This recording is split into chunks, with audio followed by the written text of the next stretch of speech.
You probably have skill issue just like me, and I'm going to be showing you guys exactly how Wuthering Waves works, how to play properly, and so you could fully understand the game. But this is going to be a general breakdown of the actual mechanics of Wuthering Waves and the combat. We're not going to go into the story or the gacha. This is going to be only for how to actually play Wuthering Waves. So let's get into it. Actual movement of Wuthering Waves. Now, sprint doesn't consume stamina outside of combat. You have a grapple that covers medium tall distance, wall running, mid-air jump, more control over your movement while sliding off an incline. While wall running, if you hit a roof or ledge, your character may grab from it and lift themselves above it. We've all seen that before. It's pretty viral. And when you stop gliding, if you hold any movement like WASD, you still move towards the direction as you fall. The combat in Wuthering Waves. Characters also known as resonators hold an element while the main character Rover holds spectra. Right now, the elements that we have is the dark element Havoc. We have Fusion for fire. We have Glacial for ice.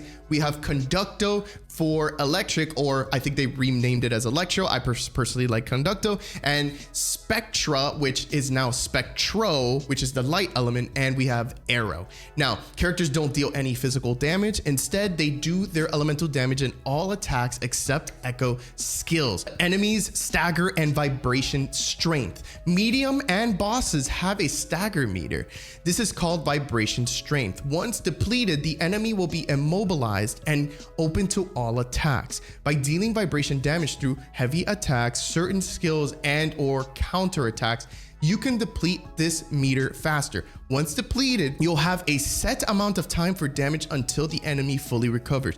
This is very important for endgame. If you dodge at the right time during an attack, you'll trigger extreme evasion. This will slow down time for a brief moment, allows you to skip to the last step of your normal attack combo. Your iframes, frames of invincibility, will stay as long as you don't attack and keep dodging. You may only dash to dodge twice before it enters on an internal cooldown. The Forte circuit. Every character has a unique Forte circuit that defines their play styles entirely. Some Forte circuits are activated through their skill as you press or hold, some through heavy attacks. This mechanic is unique to each character and it's core to their playstyle and rotation as you swap in and out of your parties mid combat. For example, Rover, after completing their normal attack pattern, they'll fill their Forte circuit significantly. Their Forte circuit can be filled up to 2 meters. Your resonant skill consumes 1 meter and allows their skill to perform a different version, dealing more damage and changing his animation. So Yang Yan's Forte circuit, after you're done completing a normal attack pattern or a heavy attack or resonance skill or intro, she fills one of the 3 meters of her Forte circuit. Once you have all 3 meters filled, her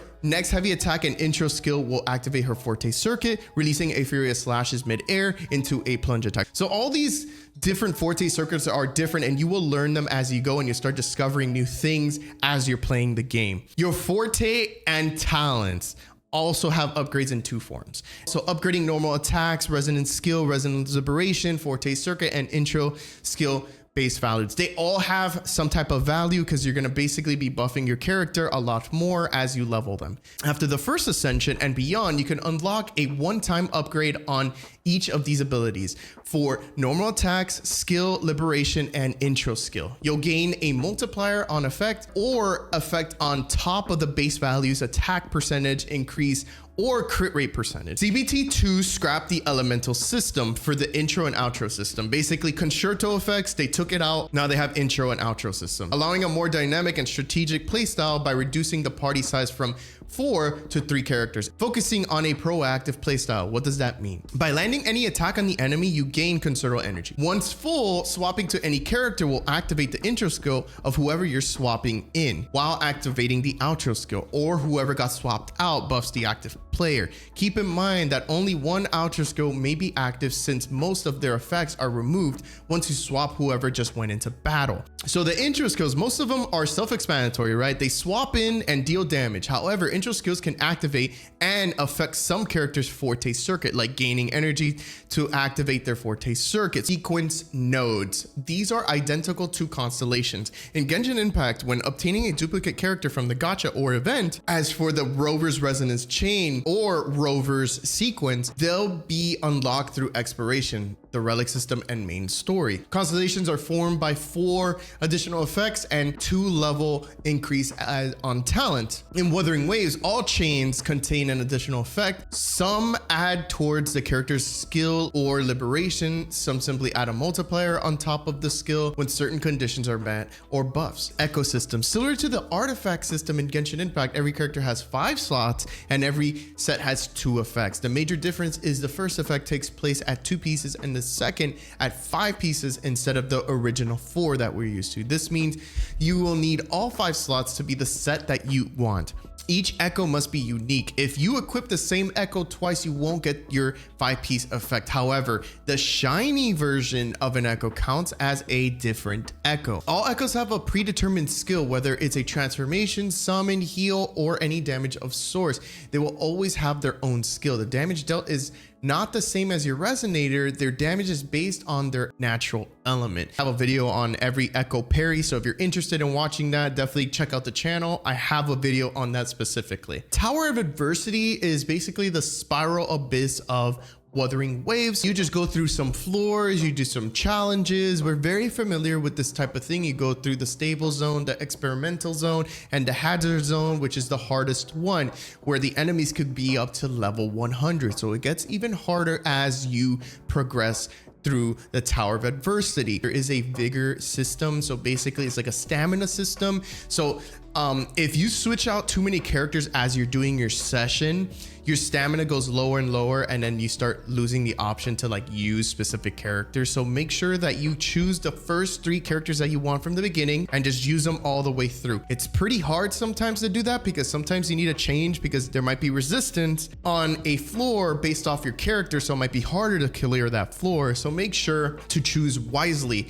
and choose a nice variety team when you start doing Tower of Adversity. So I just wanted to have this as like a normal, like very casual kind of guide, like first starter kit, starter guide, noob, you know, skill issue. You know, I really wanted to just break down the game in general. Make sure to subscribe to the channel if you want to see more content like this, like very chill, laid back guides. Like I'm not going too much into depth. I'm really just trying to give my recommendation if I like the character, if I don't. You know, this is the type of content that I want to get into eventually, and also doing the reactions of other creators and their videos as well. Like I'm gonna be doing that also. So really would love your input on this video. If you like the style or not, if it's cool, is it something that you not prefer, is it too long? You guys let me know. But the number one important thing, whether you are very skilled or you have skill issue, I want you to always remember to do it for Yinlin and I'm just kidding. You don't have to do it for them, but guys, honestly, don't forget the number one most important thing when you start playing Wuthering Waves. Don't worry about all the meta. Don't worry about rushing content. Don't worry about that stuff.